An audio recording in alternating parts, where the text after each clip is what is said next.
ఎన్టీఆర్ జిల్లా Tiruvuru municipal council అత్యవసరంగా సమావేశం నిర్వహించింది.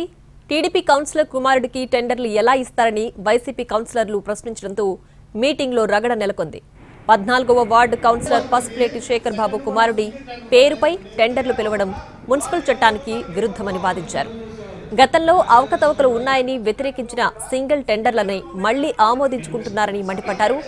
అధికార పార్టీ దుర్వినియోగానికి పాల్పడిందని ఆరోపిస్తూ నోటీసులు చైర్పర్సన్ కు వైసీపీ కౌన్సిలర్లు అందజేశారు.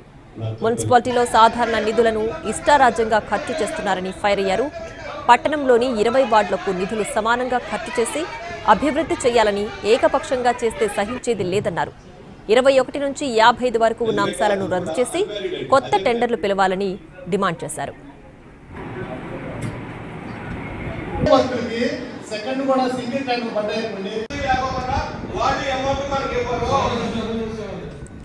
ఎన్టీఆర్ జిల్లా తిరువూరు మున్సిపల్ కౌన్సిల్ అత్యవసరంగా సమావేశం నిర్వహించింది.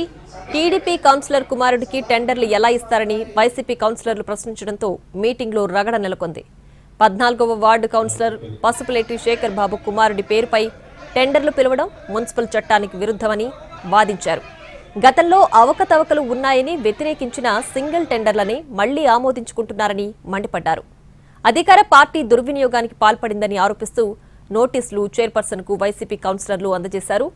మున్సిపాలిటీలో సాధారణ నిధులను ఇష్టారాజ్యంగా ఖర్చు చేస్తున్నారని ఫైర్ అయ్యారు. పట్టణంలోని 20 వార్డులకు నిధులు సమానంగా ఖర్చు చేసి అభివృద్ధి చేయాలని ఏకపక్షంగా చేస్తే సహించేది లేదని అన్నారు.